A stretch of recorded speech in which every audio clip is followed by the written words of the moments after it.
ਸੱਜਣੋ ਤੇ ਮਿੱਤਰੋ, ਖੈਰ ਨਾਲ ਵਸੋ ਤੇ ਖਿੜਖਿੜ ਹੱਸੋ। ਤੁਸੀਂ ਦੇਖ ਰਹੇ ਹੋ ਜੰਜੀਰ ਪੰਜਾਬੀ ਤੇ ਮੈਂ ਤੁਹਾਡਾ ਮੇਜ਼ਬਾਨ ਸ਼ਬੀਰ ਜੀ ਅੰਗ ਰੰਗ ਫਰੀਦ ਬਾਣੀ ਲੈ ਕੇ ਤੁਹਾਡੀ ਸੇਵਾ ਦੇ ਵਿੱਚ ਹਾਜ਼ਰ ਹਾਂ। ਤੇ ਅੱਜ ਅਸੀਂ ਬਾਬੇ ਫਰੀਦ ਦੇ ਜਿਸ ਸ਼ਲੋਕ ਤੇ ਗੱਲ ਕਰਨੀ ਹੈ ਉਹ ਹੈ, ਫਰੀਦਾ ਜੇ ਤੂੰ ਅਕਲ ਲਤੀਫ ਤੇ ਕਾਲੇ ਲਿਖ ਨਾ ਲੇਖ, ਆਪਣੇ ਗਿਰੇਬਾਨ में सिर नीवा कर ਵੇਖ। ਸੱਜਣੋ ਤੇ ਮਿੱਤਰੋ, ਬਾਬਾ ਫਰੀਦ ਜੀ ਜਿਨ੍ਹਾਂ ਨੂੰ ਪੰਜਾਬੀ ਸੁਲੇਖ ਦਾ ਮੋਢੀ ਸ਼ਾਇਰ ਆਖਿਆ ਜਾਂਦਾ ਹੈ, ਇਸ ਸ਼ਲੋਕ ਤੋਂ ਸਾਨੂੰ ਪਤਾ ਚੱਲਦਾ ਹੈ ਕਿ ਉਹ ਪੰਜਾਬੀ ਸੁਲੇਖ ਦੇ ਪਹਿਲੇ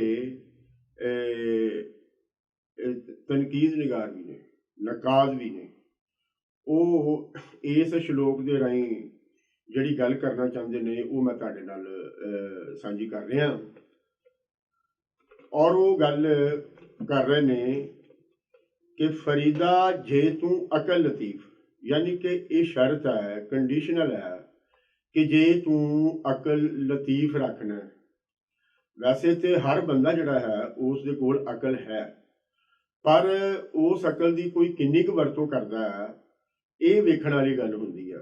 तो कुछ लोग ऐसे होंगे ने कि जड़े मामलों नूं बड़ी डोंग जाके देखते हैं, सवालों नूं, मसलियां नूं, औकतां नूं और इंसान की हयाती दे विच जड़ियां औकड़ां आउंदियां ने, जड़े मसले पैदा होंदे ने, उन्हां नूं नजिठण लई वो जिस डोंग जांदे ने उस बंदे नूं कहा जांदा है कि ये बंदा जिहड़ा है ये बड़ा सियाणा बंदा है, ਇਹ ਬੰਦਾ ਜਿਹੜਾ ਬੜਾ ਬਰੀਕੀ ਦੇ ਨਾਲ ਗੱਲ ਨੂੰ ਪਰਖਣ ਵਾਲਾ ਬੰਦਾ ਹੈ। ਸੋ ਇਹ ਗੱਲ ਉਸ ਜੀ ਦੇ ਨਾਲ ਹੋ ਰਹੀ ਹੈ ਜਿਹੜਾ ਕਿ ਬਾਰੀਕੀ ਦੇ ਨਾਲ ਮਾਮਲਿਆਂ ਨੂੰ ਦੇਖਦਾ ਹੈ। ਤੋ ਜਿਹੜਾ ਸ਼ਾਇਰ ਹੁੰਦਾ ਹੈ ਉਹ ਵੀ ਡੋਂਗ ਵਿੱਚ ਜਾ ਕੇ ਹੀ ਗੱਲ ਕਰਦਾ ਹੈ।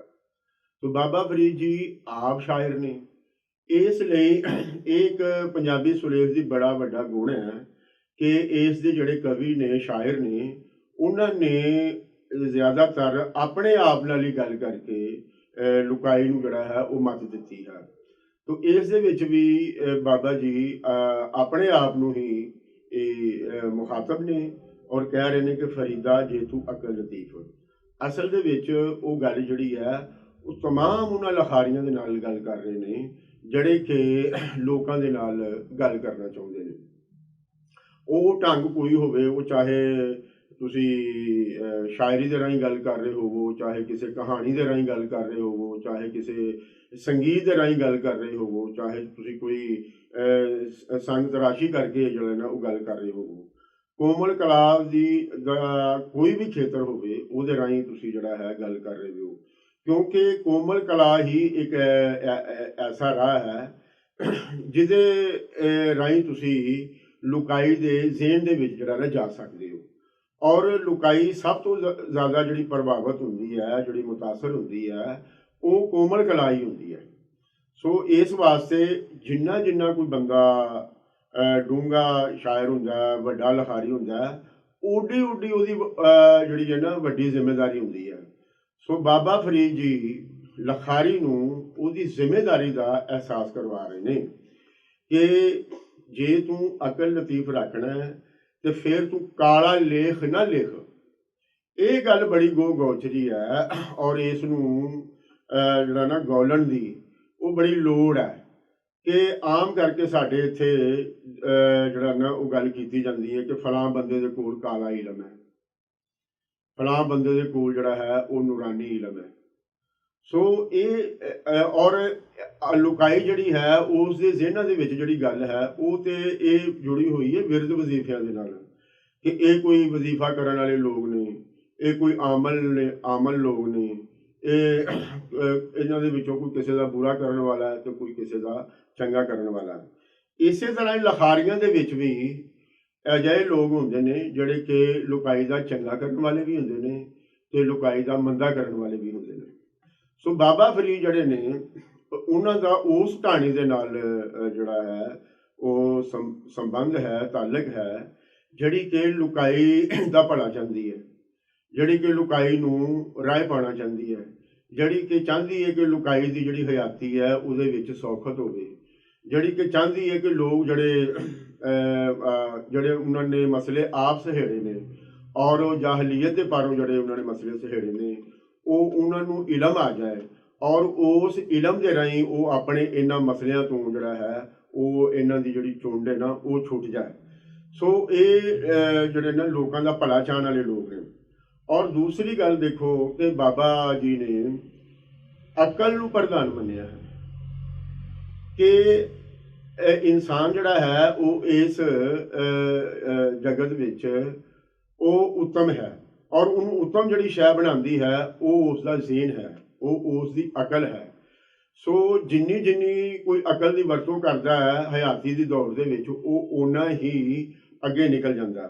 ਆਮ ਤੌਰ ਤੇ ਇਹ ਕਿਹਾ ਜਾਂਦਾ ਹੈ ਕਿ ਜਿਹੜੇ ਸਾਡੇ ਸੂਝਵਾਨ ਨੇ ਔਰ ਖਾਸ ਕਰ ਜਿਹੜੇ ਸਾਡੇ ਪੰਜਾਬੀ ਦੇ ਕਲਾਸਿਕ ਕਵੀ ਸ਼ਾਇਰ ਨੇ ਇਹਨਾਂ ਦਾ ਦੁਨੀਆਦਾਰੀ ਦੇ ਨਾਲ ਜਿਹੜਾ ਹੈ ਉਹ ਕੋਈ ਲੈਣਾ ਦੇਣਾ ਨਹੀਂ।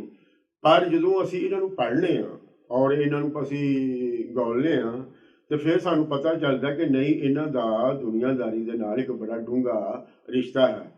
ਔਰ ਉਹਨਾਂ ਨੇ ਜਦੋਂ ਸਮਝਾਉਣ ਦੀ ਗੱਲ ਆਉਂਦੀ ਹੈ ਲੋਕਾਂ ਦੇ ਨਾਲ, ਜਦੋਂ ਉਹ ਲੋਕਾਂ ਨੂੰ ਕੋਈ ਵਿਚਾਰ ਸਾਂਝਾ ਕਰ ਰਹੇ ਹੁੰਦੇ ਨੇ ਤੇ ਉਹ ਅਕਲ ਤੋਂ ਬਗੈਰ ਕਿਵੇਂ ਹੋ ਸਕਦਾ ਹੈ। ਔਰ ਅਕਲ ਦਾ ਜਿਹੜਾ ਮਜ਼ਹਰ ਹੈ ਉਹ ਹੈ ਇਲਮ, ਕਿ ਤੁਸੀਂ ਜਿਹੜੀ ਗੱਲ ਹੈ ਉਹ ਇਲਮ ਦੇ ਰਾਹੀਂ ਜਿਹੜਾ ਨਾ ਉਹ ਕਰ ਰਹੇ ਹੋ। ਅੱਗੇ ਬਾਅਦ ਲੋਕਾਂ ਨੇ ਇਲਮ ਨੂੰ ਵੀ ਜਿਹੜਾ ਨਾ ਉਹ ਵੰਡ ਦਿੱਤਾ ਕਿ ਇਹ ਕਾਲਾ ਇਲਮ ਹੈ ਔਰ ਇਹ ਜਿਹੜਾ ਹੈ ਇਹ ਨੂਰਾਨੀ ਇਲਮ ਹੈ। ਸੋ ਬਾਬਾ ਫਰੀਦ ਜੀ ਇਹ ਕਾਲੇ ਲੇਖ ਦੀ ਜਦੋਂ ਗੱਲ ਕਰਦੇ ਨੇ ਤੇ ਉਹ ਅਸਲ ਦੇ ਵਿੱਚ ਕਾਲੇ ਇਲਮ ਦੀ ਹੀ ਗੱਲ ਕਰ ਰਹੇ ਹੁੰਦੇ ਨੇ ਕਿ ਇਹ ਸ਼ਾਇਰ, ਇਹ ਅਦੀਬ, ਇਹ ਸਾਹਿਤਕਾਰ, ਤੂੰ ਆਪਣੀ ਜ਼ਿੰਮੇਦਾਰੀ ਨੂੰ ਪਹਿਚਾਣ। ਤੈਨੂੰ ਲੋਕ ਸੁਣਦੇ ਨੇ, ਲੋਕ ਤੇਰੇ ਤੇ ਇਤਮਾਦ ਕਰਦੇ ਨੇ, ਤੈਨੂੰ ਸਿਆਣਾ ਜਾਣਦੇ ਨੇ। ਇਸ ਵਾਸਤੇ ਤੇਰੀ ਇਹ ਜ਼ਿੰਮੇਦਾਰੀ ਹੈ ਕਿ ਤੂੰ ਜਿਹੜੀ ਗੱਲ ਕਰ ਰਿਹਾ ਔਰ ਜਿਹੜੀ ਗੱਲ ਤੂੰ ਲਿਖ ਰਿਹਾ ਇਸ ਨੂੰ ਵੇਖ ਭਾਲ ਕਿ ਇਹ ਕਿਤੇ ਲੋਕਾਂ ਨੂੰ ਗੁੰਮਰਾਹ ਤੇ ਨਹੀਂ ਕਰ ਦੇਗੀ, ਇਹ ਲੋਕਾਂ ਨੂੰ ਕਿਸੇ ਖੱਡੇ ਵਿੱਚ ਤੇ ਨਹੀਂ ਸੁੱਟ ਦੇਗੀ, ਇਹ ਲੋਕਾਂ ਦੀ ਜ਼ਿੰਦਗੀ ਜਿਹੜੀ ਹੈ ਉਸ ਨੂੰ ਬਰਬਾਦ ਤੇ ਨਹੀਂ ਕਰ ਦੇਗੀ। ਸੋ ਆਪਣੀ ਜਿਹੜੀ ਜ਼ਿੰਮੇਦਾਰੀ ਹੈ ਉਸ ਨੂੰ ਪਹਿਚਾਣ। ਉਹ ਜਿਹੜਾ ਹੈ ਨਾ ਆਪਣੇ ਗਿਰੇਬਾਨ ਵੀ ਸਿਰ ਨੀਵਾਂ ਕਰ ਵੇਖ, ਇਹ ਬੜੀ ਵੱਡੀ ਗੱਲ ਹੈ। ਔਰ ਇਹ ਜਿਹੜੀ ਸੈਲਫ ਕ੍ਰਿਟਿਸਿਜ਼ਮ ਦੀ ਗੱਲ ਹੈ ਸਾਡੇ ਇੱਥੇ ਸਮਾਜ ਦੇ ਵਿੱਚ ਇਹ ਬੜਾ ਆਮ ਪਾਇਆ ਜਾਂਦਾ ਹੈ ਕਿ ਅਸੀਂ ਦੂਸਰਿਆਂ ਦੇ ਵਿੱਚੋਂ ਕੀੜੇ ਕੱਢਦੇ ਰਹਿੰਦੇ ਹਾਂ ਪਰ ਅਸੀਂ ਆਪਣੇ ਆਪ ਵੱਲ ਜਿਹੜਾ ਨਾ ਉਹ ਝਾਤੀ ਨਹੀਂ ਮਾਰਦੇ ਕਿ ਸਾਡੇ ਵਿੱਚ ਜਿਹੜਾ ਹੈ ਉਹ ਐਬ ਕੀ ਹੈ। ਅਸੀਂ ਦੂਸਰਿਆਂ ਜਿਹੜਾ ਹੈ ਉਹਨਾਂ ਦੇ ਐਬ ਜਿਹੜੇ ਨੇ ਉਹ ਲੱਭਦੇ ਫਿਰ ਰਹੇ ਹਾਂ। ਪਰ ਬਾਬਾ ਜੀ ਕਹਿੰਦੇ ਨੇ ਕਿ ਆਪਣੇ ਆਪ ਨੂੰ ਜਿਹੜਾ ਨਾ ਤੂੰ ਸੋਚ, ਆਪਣੇ ਆਪ ਦੇ ਵੱਲ ਵੇਖ, ਆਪਣੇ ਅੰਦਰ ਜਿਹੜਾ ਤੇਰਾ ਕੋਝ ਹੈ ਉਸ ਨੂੰ ਬਾਹਰ ਕੱਢ। ਔਰ ਇਹ ਜਿਹੜਾ ਉਹਨਾਂ ਨੇ ਕਿਹਾ ਕਿ ਆਪਣੇ ਗਿਰੇਬਾਨ ਨੂੰ ਸਿਰ ਨੀਵਾਂ ਕਰ ਵੇਖ, ਤੇ ਉਹ ਉਹਨਾਂ ਨੇ ਜੋੜਿਆ ਉਹਦੇ ਉਸ ਲੇਖ ਦੇ ਨਾਲ, ਕਿਉਂਕਿ ਉਹ ਜਿਹੜਾ ਲੇਖ ਹੈ ਉਹਨੇ ਹੁਣ ਇਸ ਸਮਾਜ ਦੇ ਵਿੱਚ ਕੁਝ ਚੀਜ਼ਾਂ ਨੂੰ ਤੈਅ ਕਰਨਾ ਹੈ। ਉਹਦੇ ਰਾਹੀਂ ਲੋਕਾਂ ਨੇ ਫੈਸਲੇ ਕਰਨੇ ਨੇ ਤੇ ਜਦੋਂ ਲੋਕਾਂ ਨੇ ਉਹਦੇ ਰਾਹੀਂ ਫੈਸਲੇ ਕਰਨੇ ਨੇ ਤੇ ਉਹ ਫੈਸਲੇ ਜਿਹੜੇ ਨੇ ਉਹ ਸਮਾਜ ਨੂੰ ਅੱਗੇ ਵੀ ਲਿਜਾ ਸਕਦੇ ਨੇ ਤੇ ਉਹ ਸਮਾਜ ਨੂੰ ਜਿਹੜਾ ਨਾ ਉਹ ਪਿਛਾਂ ਵੀ ਸੁੱਟ ਸਕਦੇ ਨੇ। ਬਾਬਾ ਫਰੀਦ ਨੇ ਆਪਣੇ ਗਿਰੇਬਾਨ ਨੂੰ ਵੱਲ ਵੇਖਣ ਲਈ ਔਰ ਕਿ ਉਹ ਖੁਦ ਆਪਣੇ ਗਿਰੇਬਾਨ ਵੱਲ ਕਿੰਨਾ ਕੁ ਵੇਖਦੇ ਨੇ, ਆਪਣੀ ਇਸ ਗੱਲ ਨੂੰ ਉਹਨਾਂ ਨੇ ਸਾਬਤ ਕਰਨ ਲਈ ਮਦਰਸਾ ਜਿਹੜਾ ਹੈ ਉਹ ਬਣਾਇਆ, ਮਦਰਸੇ ਦਾ ਨੀਂਹ ਪੱਥਰ ਰੱਖਿਆ। ਬਾਬੇ ਦੇ ਵੇਲੇ ਦੇ ਵਿੱਚ ਲੋਕੀ ਲਿਖਣ ਪੜ੍ਹਨ ਵੱਲ ਇੰਨਾ ਜ਼ਿਆਦਾ ਨਹੀਂ ਸਨ ਜਾਂਦੇ, ਪਰ ਬਾਬੇ ਨੇ ਇਲਮ ਨੂੰ ਲੋਕਾਂ ਦੇ ਲੜ ਲਾਉਣ ਲਈ, ਲੋਕਾਂ ਨੂੰ ਇਲਮ ਦੇ ਲੜ ਲਾਉਣ ਲਈ ਜਿਹੜਾ ਹੈ ਲੋਕਾਂ ਨੂੰ ਇਲਮ ਦੇਣ ਦੀ ਇੱਥੇ ਜਿਹੜੀ ਮੈਂ ਗੱਲ ਕੀਤੀ ਔਰ ਇਲਮ ਦੇਣ ਦੀ ਖਾਤਰ ਉਹਨਾਂ ਨੇ ਇੱਥੇ ਜਿਹੜਾ ਹੈ ਮਦਰਸਾ ਬਣਾਇਆ। ਔਰ ਨਾਲ ਇਹ ਗੱਲ ਆਖੀ ਕਿ ਜਿਹੜਾ ਇਸ ਦਰਵਾਜ਼ੇ ਦੇ ਰਾਹੀਂ ਆਵੇਗਾ ਉਹ ਜੰਨਤ ਪਾਵੇਗਾ। ਸੋ ਅੱਗੋਂ ਜਿਹੜੇ ਆਉਣ ਵਾਲੇ ਲੋਕ ਸਨ, ਖਚਰੇ ਲੋਕ ਸਨ, ਔਰ ਉਹ ਜਿਹੜੇ ਬਾਬੇ ਦੇ ਗੱਦੀ ਦੇ ਉੱਤੇ ਜਿਹੜੇ ਸਨ ਮੁਜ਼ਾਰੇ ਬਣ ਕੇ ਬਹਿ ਗਏ, ਉਹਨਾਂ ਨੇ ਇਹ ਜਿਹੜਾ ਕਾਲਾ ਕਰਤੱਵ ਕੀਤਾ ਤੇ ਉਹਨਾਂ ਨੇ ਬਾਬੇ ਦੀ ਇਸ ਗੱਲ ਨੂੰ ਬਦਲ ਦਿੱਤਾ।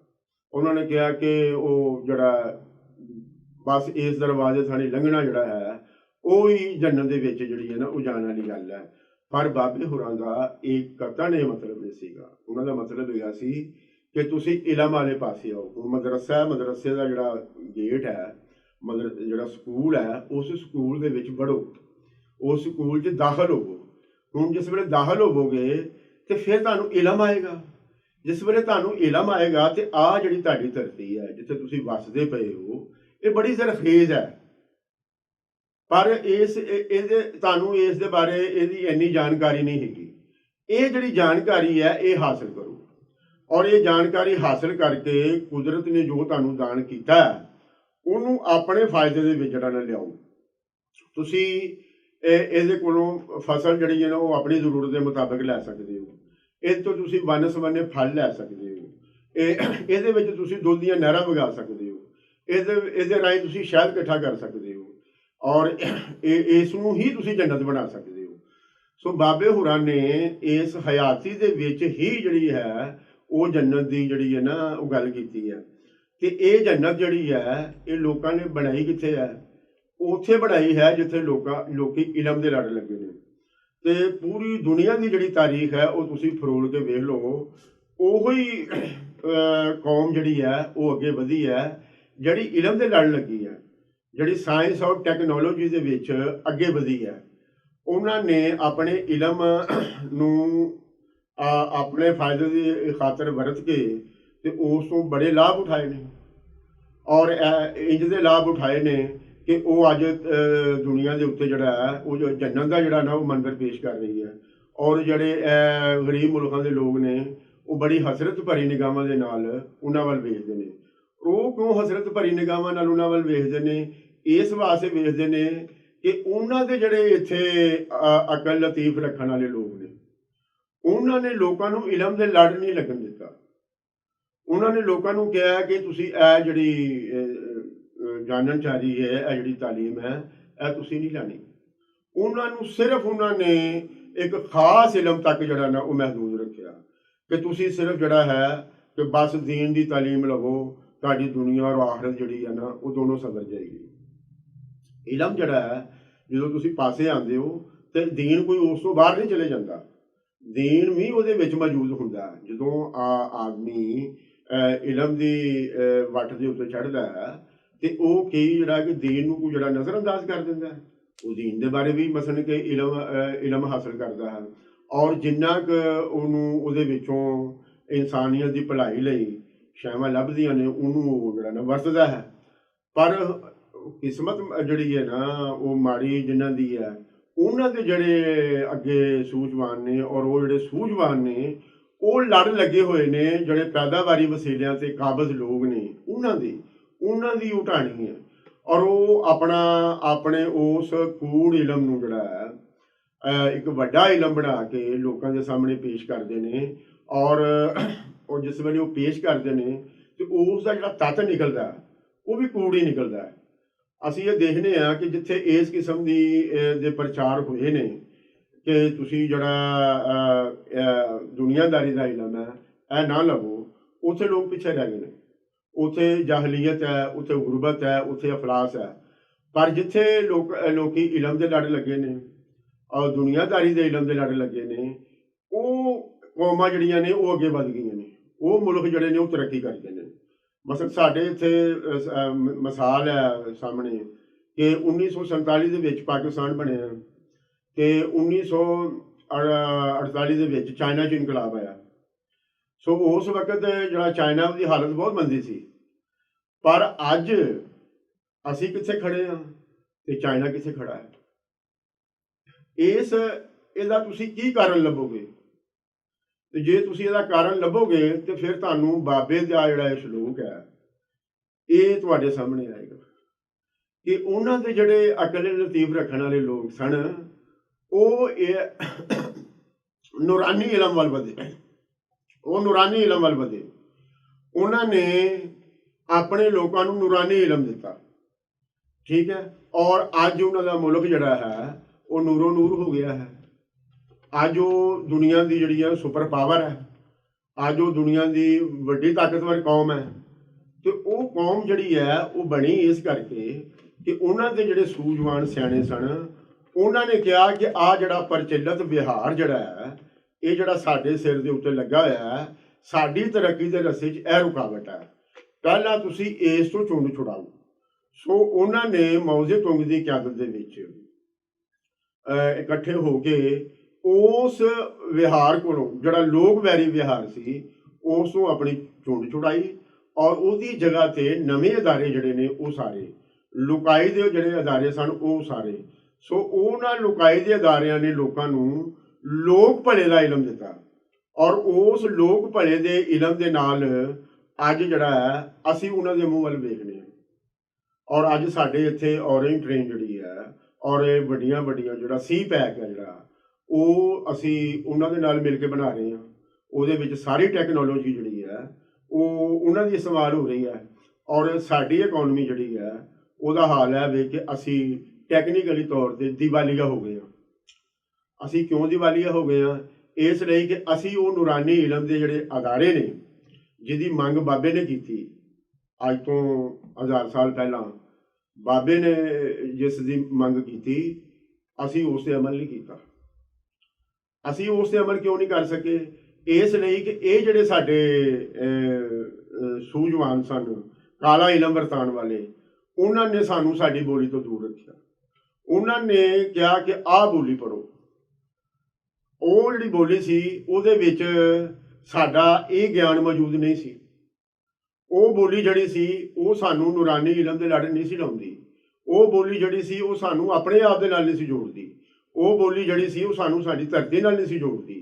ਤੇ ਜਦੋਂ ਸਾਨੂੰ ਸਾਡੀ ਧਰਤੀ ਦੇ ਨਾਲ ਨਹੀਂ ਸੀ ਜੋੜਦੀ, ਜਦੋਂ ਸਾਨੂੰ ਆਪਣੇ ਆਪ ਦੇ ਨਾਲ ਨਹੀਂ ਸੀ ਜੋੜਦੀ, ਤੇ ਸਾਨੂੰ ਆਪਣੀਆਂ ਸ਼ਕਤੀਆਂ ਦਾ ਕੀ ਪਤਾ ਲੱਗਣਾ ਸੀ? ਸਾਨੂੰ ਆਪਣੀਆਂ ਤਾਕਤਾਂ ਦਾ ਕੀ ਪਤਾ ਲੱਗਣਾ ਸੀ? ਸਾਨੂੰ ਆਪਣੀ ਇਹ ਜਿਹੜੀ ਅਕਲ ਹੈ ਜਿਹਦੀ ਬਾਬਾ ਜੀ ਗੱਲ ਕਰ ਰਹੇ ਨੇ, ਇਸ ਤੋਂ ਕੰਮ ਲੈਣ ਦੀ ਇਜਾਜ਼ਤ ਸਾਨੂੰ ਕਿਸ ਤਰ੍ਹਾਂ ਆਉਣੀ ਸੀ? ਸੋ ਇਹਦੀ ਇਜਾਜ਼ਤ ਸਾਨੂੰ ਤਾਂ ਹੀ ਆ ਸਕਦੀ ਸੀ ਜੇ ਇਹ ਜਿਹੜੇ ਸਾਡੇ ਜਿਹੜੇ ਉੱਤੇ ਸੂਝਵਾਨ ਬਣ ਕੇ ਬਹਿ ਗਏ ਸਨ, ਸਾਡੀ ਇਹਨਾਂ ਕੁ ਜਿਹੜੀ ਹੈ ਨਾ ਜਿੰਦ ਛੁੱਟਦੀ।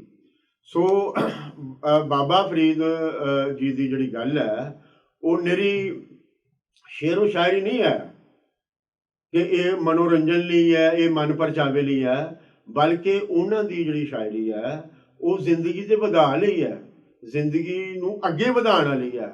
ਸੋ ਇਸ ਸ਼ਲੋਕ ਤੋਂ ਸਾਨੂੰ ਬਿਲਕੁਲ ਚਾਨਣ ਹੋ ਜਾਂਦਾ ਹੈ ਕਿ ਬਾਬਾ ਜੀ ਜਿਹੜੇ ਸਨ ਉਹ ਵਧੋਤਰੀ ਚਾਹੁੰਦੇ ਸਨ, ਉਹ ਪ੍ਰੋਗਰੈਸਿਵ ਸੋਚ ਰੱਖਣ ਵਾਲੇ ਲੋਕ ਸਨ। ਉਹ ਪ੍ਰੋਗਰੈਸਿਵ ਸੋਚ ਰੱਖਣ ਵਾਲੇ ਲੋਕ ਸਨ ਤੇ ਉਹਨਾਂ ਨੇ ਇਲਮਾਂ ਦੀ ਇਹ ਵੰਡ ਕੀਤੀ। ਉਹਨਾਂ ਨੇ ਕਿਹਾ ਕਿ ਇੱਕ ਇਲਮ ਹੁੰਦਾ ਜਿਹੜਾ ਲੁਕਾਈ ਨੂੰ, ਸਮਾਜ ਨੂੰ ਅੱਗੇ ਲੈ ਜਾਂਦਾ ਹੈ, ਠੀਕ ਹੈ, ਕਿਉਂਕਿ ਪੂਰੀ ਕਾਇਨਾਤ ਜਿਹੜੀ ਹੈ ਇਹਦੇ ਵਿੱਚ ਜਿਹੜਾ ਹੈ ਉਹ ਵਧਾਰਾ ਹੋ ਰਿਹਾ, ਐਵੋਲੂਸ਼ਨ ਹੋ ਰਿਹਾ, ਇਰਤਕਾ ਹੋ ਰਿਹਾ।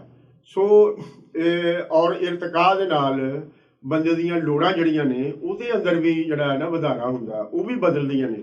ਤੋ ਜਿਸ ਵੇਲੇ ਇਹ ਬਦਲਦੀਆਂ ਨੇ ਤੇ ਫਿਰ ਉਹਨੂੰ ਜ਼ਰੂਰਤਾਂ ਨੂੰ ਪੂਰਾ ਕਰਨ ਲਈ ਫਿਰ ਉਵੇਂ ਦਾ ਜਿਹੜਾ ਵਿਹਾਰ ਹੈ ਉਹ ਬਣਾਉਣਾ ਪੈਂਦਾ। ਤੇ ਉਹਦਾ ਮਤਲਬ ਵਿਹਾਰ ਦੇ ਅੰਦਰ ਵੀ ਤਬਦੀਲੀ ਆਉਂਦੀ ਹੈ। ਪਰ ਅਸੀਂ ਇਸ ਵਿਹਾਰ ਦੀ ਤਬਦੀਲੀ ਨੂੰ ਜਿਹੜਾ ਨਾ ਉਹ ਅਸੀਂ ਨਹੀਂ ਮੰਨਿਆ।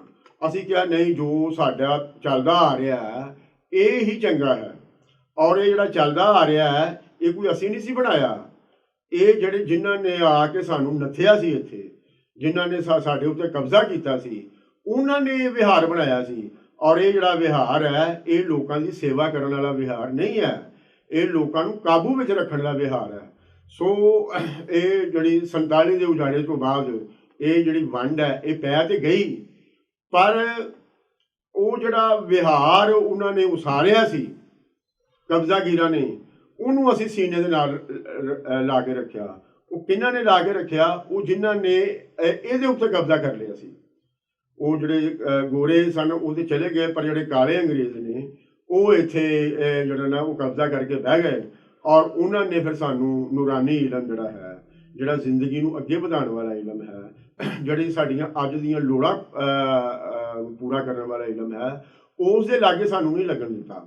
ਔਰ ਇਹ ਉਚੇਚ ਕਰਕੇ ਇਹ ਪ੍ਰਬੰਧ ਕੀਤਾ ਕਿ ਪੰਜਾਬ ਦੀ ਲੁਕਾਈ ਜਿਹੜੀ ਹੈ ਉਹ ਆਪਣੀ ਬੋਲੀ ਦੇ ਲੜ ਨਾ ਲੱਗੇ। ਸੋ ਲਿਹਾਜ਼ਾ ਸਕੂਲਾਂ ਦੇ ਵਿੱਚ ਉਹਨਾਂ ਦੀ ਜਿਹੜੀ ਬੇਬੇ ਬੋਲੀ ਹੈ ਉਸ ਨੂੰ ਵੜਨ ਨਹੀਂ ਦਿੱਤਾ ਗਿਆ। ਤੇ ਉਹ ਇਸ ਵਾਸਤੇ ਅਸੀਂ ਆਪਣੇ ਇਹਨਾਂ ਬਾਬਿਆਂ ਦੇ ਕੋਲੋਂ ਵੀ ਦੂਰ ਹੋ ਗਏ। ਜਦੋਂ ਅਸੀਂ ਇਹਨਾਂ ਬਾਬਿਆਂ ਦੇ ਕੋਲੋਂ ਦੂਰ ਹੋ ਗਏ, ਇਹਦਾ ਮਤਲਬ ਹੋਇਆ ਕਿ ਅਸੀਂ ਸੁਰਤ ਮਤ ਤੋਂ, ਅਸੀਂ ਗਿਆਨ ਤੋਂ ਜਿਹੜਾ ਹੈ ਦੂਰ ਹੋ ਗਏ। ਉਹ ਗਿਆਨ ਜਿਹੜਾ ਕਿ ਉਹਨਾਂ ਨੇ ਸਾਡੇ ਭਲੇ ਲਈ ਸਾਨੂੰ ਸਾਡੀ ਬੋਲੀ ਦੇ ਵਿੱਚ ਜਿਹੜਾ ਹੈ ਉਹ ਦਾਨ ਕੀਤਾ ਸੀ।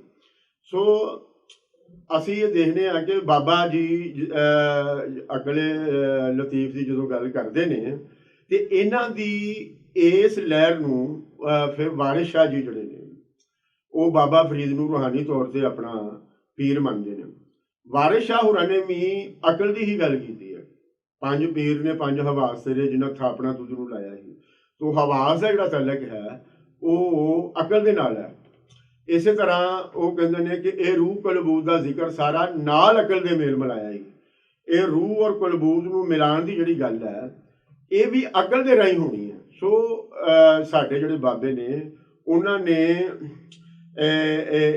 ਅਕਲ ਨੂੰ ਜਿਹੜਾ ਹੈ ਉਹ ਪ੍ਰਧਾਨ ਮੰਨਿਆ ਹੈ।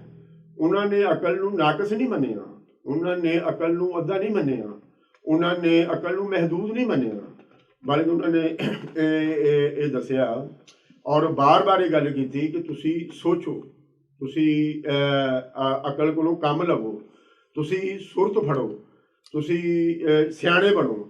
ਹੁਣ ਇਹ ਜਿਹੜਾ ਸਿਆਣਾ ਇਹ ਕਾਹਦੇ ਨਾਲ ਬਣਿਆ ਜਾ ਸਕਦਾ? ਸਿਆਣਾ ਬਣਨ ਦਾ ਕੋਈ ਨਾ ਕੋਈ ਟੂਲ ਤੇ ਹੈ ਨਾ। ਉਹ ਟੂਲ ਕਿਹੜਾ ਹੈ? ਉਹ ਟੂਲ ਹੈ ਅਕਲ। ਔਰ ਉਹ ਅਕਲ ਜਿਹੜੀ ਹੈ ਉਹਨੂੰ ਅਸੀਂ ਵਿਜ਼ਡਮ ਵੀ ਕਹਿੰਦੇ ਹਾਂ, ਅਸੀਂ ਉਹਨੂੰ ਦਾਨਿਸ਼ ਵੀ ਕਹਿੰਦੇ ਹਾਂ। ਸੋ ਜਿਹੜੇ ਲੋਕ ਵਿਜ਼ਡਮ ਤੋਂ ਕੰਮ ਨਹੀਂ ਲੈਂਦੇ, ਜਿਹੜੇ ਲੋਕ ਦਾਨਿਸ਼ ਤੋਂ ਕੰਮ ਨਹੀਂ ਲੈਂਦੇ, ਤੇ ਉਹ ਤੇ ਇਨਸਾਨ ਵੀ ਮਸਲਨ ਕੇ ਬਣਨ ਦੇ ਕਾਬਿਲ ਨਹੀਂ। ਠੀਕ ਹੈ, ਕਿਉਂਕਿ ਇਨਸਾਨ ਜਿਹੜਾ ਹੈ ਉਸ ਨੂੰ ਜਿਹੜਾ ਕਿੱਸਿਆਂ ਦੇ ਰਾਹੀਂ ਵੀ ਜਿਹੜਾ ਬਿਆਨ ਕੀਤਾ ਗਿਆ। ਮਸਲ ਅਗਰ ਅਸੀਂ ਆਦਮ ਹਵਾ ਦੇ ਕਿੱਸੇ ਨੂੰ ਵੀ ਲਈਏ ਤੇ ਉਸ ਵੇਲੇ ਆਦਮ ਦਾ ਜਿਹੜਾ ਆਦਮ ਨੂੰ ਜਿਸ ਵੇਲੇ ਕਿਹਾ ਗਿਆ ਕਿ ਇਸ ਨੂੰ ਸਜਦਾ ਕਰੋ ਤੇ ਉਹਨਾਂ ਨੇ ਕਿਹਾ ਕਿ ਅਸੀਂ ਆਦਮ ਨੂੰ ਸਜਦਾ ਕਿਉਂ ਕਰੀਏ? ਤੇ ਉਹਨਾਂ ਨੇ ਕਿਹਾ ਕਿ ਆਦਮ ਨੂੰ ਸਜਦਾ ਇਸ ਵਾਸਤੇ ਕਰੋ ਕਿ ਜੋ ਇਹ ਜਾਣਦਾ ਉਹ ਤੁਸੀਂ ਨਹੀਂ ਜਾਣਦੇ। ਤੇ ਫਿਰ ਉੱਥੇ ਆ ਕਿ ਆਦਮ ਨੂੰ ਅਸੀਂ ਕੁਝ ਸ਼ੈਵਾਂ ਦੇ ਨਾਂ ਸਿਖਾ ਦਿੱਤੇ। ਹੁਣ ਤੁਸੀਂ ਅਗਰ ਬੰਦੇ ਦਾ ਜਿਹੜਾ ਦਿਮਾਗ ਹੈ ਇਹ ਮਾਊਫ ਹੋ ਜਾਏ, ਇਹ ਕੰਮ ਕਰਨਾ ਬੰਦ ਕਰ ਦੇ, ਤੁਸੀਂ ਉਹਨੂੰ ਸਿਖਾ ਸਕਦੇ ਹੋ ਕੁਛ? ਤੋ ਇਹ ਜਿਹੜਾ ਸਿਖਾਉਣ ਦਾ ਜਿਹੜਾ ਅਮਲ ਹੈ ਨਾ ਇਹ ਵੀ ਅਕਲ ਦੇ ਨਾਲ ਹੈ, ਔਰ ਜਿਹੜਾ ਸਿੱਖਣ ਦਾ ਜਿਹੜਾ ਅਮਲ ਹੈ ਇਹ ਵੀ ਅਕਲ ਦੇ ਨਾਲ ਹੈ। ਤੇ ਜੇ ਅਸੀਂ ਇਸ ਤੋਂ ਹੀ ਕੰਮ ਲੈਣਾ ਛੱਡਤਾ ਤੇ ਫਿਰ ਸਿੱਖਣਾ ਕੀ ਹੈ? ਤੋ ਜਿਸ ਵੇਲੇ ਆਦਮ ਨੇ ਉਹਨਾਂ ਸ਼ੈਵਾਂ ਦੇ ਨਾਂ ਸਿੱਖ ਲਏ ਤੇ ਉਹਨਾਂ ਫਰਿਸ਼ਤਿਆਂ ਨੂੰ ਕਿਹਾ ਗਿਆ ਕਿ ਤੁਸੀਂ ਇਹਨਾਂ ਸ਼ੈਵਾਂ ਦੇ ਨਾਂ ਦੱਸੋ, ਤੂੰ ਨਹੀਂ ਦੱਸ ਸਕੇ। ਤੇ ਆਦਮ ਨੂੰ ਕਿਹਾ ਗਿਆ ਵੀ ਤੂੰ ਦੱਸ ਦੇ, ਉਹਨੇ ਦੱਸ ਦਿੱਤੇ। ਤੇ ਸਜਦਾ ਕਿਹਨੂੰ ਹੋਇਆ? ਸਜਦਾ ਹੋਇਆ ਇਲਮ ਨੂੰ। ਤੋ ਅੱਜ ਵੀ ਜਿਹੜੀਆਂ ਕੌਮਾਂ ਇਲਮ ਦੇ ਵਿੱਚ ਅੱਗੇ ਨੇ ਤੇ ਜਿਨ੍ਹਾਂ ਕੌਮਾਂ ਕੋਲ ਇਲਮ ਨਹੀਂ ਉਹ ਉਹਨਾਂ ਅੱਗੇ ਸਜਦਾ ਕਰੀ ਬੈਠੀਆਂ ਨੇ। ਉਹ ਉਹਨਾਂ ਕੋਲ ਮੰਗ ਰਹੀਆਂ ਨੇ ਕਿ ਖੁਦਾ ਦਾ ਵਾਸਤਾ ਸਾਡੀ ਮਦਦ ਕਰੋ। ਅਸੀਂ ਇਹ ਅਫਗਾਨਿਸਤਾਨ ਤੇ ਕਬਜ਼ਾ ਤੇ ਕਰ ਲਿਆ ਪਰ ਸਾਡੇ ਕੋਈ ਚੱਲ ਨਹੀਂ ਰਿਹਾ, ਸਾਡੇ ਲਈ ਰੋਟੀ ਰੋਜ਼ੀ ਦਾ ਬੰਦੋਬਸਤ ਕਰੋ। ਉਹ ਕਿਹਨਾਂ ਨੂੰ ਕਹਿ ਰਹੇ ਨੇ? ਉਹਨਾਂ ਨੂੰ ਕਹਿ ਰਹੇ ਨੇ ਜਿਨ੍ਹਾਂ ਨੂੰ ਅਸੀਂ ਕੱਢਿਆ, ਜਿਨ੍ਹਾਂ ਨੂੰ ਅਸੀਂ ਇੱਥੋਂ ਭਜਾਇਆ। ਇੱਕ ਪਾਸੇ ਉਹ ਕਹਿ ਰਹੇ ਨੇ ਕਿ ਅਸੀਂ ਇਹਨਾਂ ਨੂੰ ਭਜਾਇਆ, ਦੂਜੇ ਪਾਸੇ ਉਹਨਾਂ ਨੂੰ ਕਹਿ ਰਹੇ ਨੇ ਕਿ ਤੁਸੀਂ ਸਾਡੀ ਮਦਦ ਕਰੋ। ਕਿਉਂ ਕਹਿ ਰਹੇ ਨੇ? ਇਸ ਲਈ ਕਿ ਅਸੀਂ ਇਲਮ ਤੋਂ ਪਿੱਛੇ ਹਾਂ, ਉਹ ਇਲਮ ਤੋਂ ਅੱਗੇ ਨੇ। ਸੋ ਇਸ ਫਰਕ ਨੂੰ ਜਿਹੜਾ ਨਾ ਅਜੇ ਵੀ ਉਹ ਸਮਝ ਨਹੀਂ ਪਾ ਰਹੇ ਬਈ ਜੇ ਤੁਸੀਂ ਆਪਣੇ ਮਸਲੇ ਹੱਲ ਕਰਨੇ ਨੇ ਤੇ ਆਪ ਕਰੋ, ਔਰ ਆਪ ਜਿਹੜੇ ਕਰਨੇ ਨੇ ਉਹ ਤੇ ਇਲਮ ਦੇ ਰਾਹੀਂ ਹੀ ਤੁਸੀਂ ਕਰ ਸਕਦੇ ਹੋ। ਔਰ ਇਲਮ ਜਿਹੜਾ ਨਾ ਤੁਸੀਂ ਤਾਂ ਹੀ ਤੁਹਾਡੇ ਕੋਲ ਆਏਗਾ ਜੇ ਤੁਸੀਂ ਅਕਲ ਨੂੰ ਪ੍ਰਧਾਨ ਮੰਨੋਗੇ। ਤੇ ਹੁਣ ਤੁਸੀਂ ਕਹੋਗੇ ਜੀ ਅਕਲ ਤੇ ਕੁਛ ਹੈ ਹੀ ਨਹੀਂ ਹੈ, ਅਕਲ ਕੀ ਕਰ ਸਕਦੀ? ਅਕਲ ਤੇ ਬੇਬਸ ਹੈ। ਠੀਕ ਹੈ, ਪਰ ਬਾਬਿਆਂ ਨੇ ਕਿਹਾ ਕਿ ਅਕਲ ਬੇਬਸ ਨਹੀਂ ਹੈ, ਇਹਨੂੰ ਬੇਬਸ ਕਰ ਦਿੱਤਾ ਗਿਆ। ਔਰ ਕਰਨ ਵਾਲੇ ਵੀ ਅਕਲਮੰਦ ਨੇ, ਉਹਨਾਂ ਨੇ ਅਕਲ ਦੇ ਰਾਹੀਂ ਹੀ ਤੁਹਾਡੀ ਅਕਲ ਨੂੰ ਬੇਬਸ ਕੀਤਾ ਤੇ ਇਹਨੂੰ ਉਸ ਦੇ ਕਬਜ਼ੇ ਦੇ ਵਿੱਚੋਂ ਛੁਡਾਉਣਾ ਵੀ ਤੁਸੀਂ ਜਿਹੜਾ ਹੈ ਉਹ ਅਕਲ ਦੇ ਰਾਹੀਂ ਹੈ। ਤੇ ਇਹ ਸੀ ਜੀ ਅੱਜ ਦੀ ਬਾਬਾ ਫਰੀਦ ਜੀ ਦਾ ਜਿਹੜਾ ਸ਼ਲੋਕ ਸੀ ਉਸ ਤੇ ਇੱਕ ਮਾੜੀ ਜੀ ਝਾਤ। ਤੇ ਅਗਲੀ ਦਫਾ ਅਗਲੇ ਹਫਤੇ ਫਿਰ ਤੁਹਾਡੀ ਸੇਵਾ ਦੇ ਵਿੱਚ ਇੱਕ ਸ਼ਲੋਕ ਲੈ ਕੇ ਹਾਜ਼ਰ ਹੋਵਾਂਗਾ। ਉਸ ਵੇਲੇ ਤੱਕ ਲਈ ਮੈਨੂੰ ਦਿਓ ਆਗਿਆ। ਤੁਸੀਂ ਵੀ ਆਖੋ ਤੇ ਮੈਂ ਵੀ ਆਖਾਂ, ਕੁਲ ਦਾ ਭਲਾ ਤੇ ਕੁਲ ਦੀ ਖੈਰ।